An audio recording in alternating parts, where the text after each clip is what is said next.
So pupunta po ako ng bayan ng Antipolo upang bumili ng kasoy at suman para ibigay ko po sa aming coach na si Stel. Gusto po. Hello po, magandang araw po. Ito po yung aming pasalubong sa inyo. Uy, grabe masalubong. Mula sa Antipolo City. Oh, wala, may kakanin. Gusto ko to. Sa ilalim ng puting ilaw. Itong song na to kasi, alam naman natin na parang full of emotions to. Dapat pag kinanta to, parang ibibigay mo yung kung ano yung nararamdaman mo. Ako'y sa'yo, ikaw ay akin.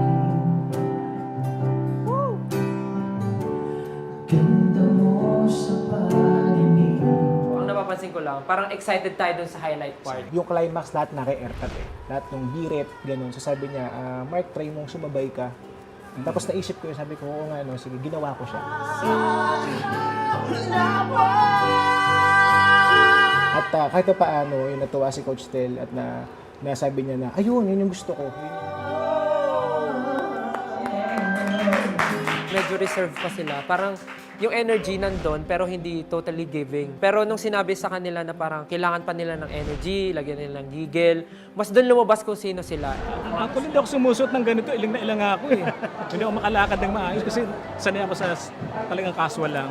Pero talagang kailangan eh. Pero na-feel niya na Na-feel ko. para siyang action star. Oo. Good luck. Ito na yung laban na siguro todo na natin. Ibigay lang natin yung pinaka-best natin doon sa inaasahan sa atin ni Coach Tel. Sabi nga ni Coach Tel sa kantang Mapa, Ah, pa, ako muna. yeah.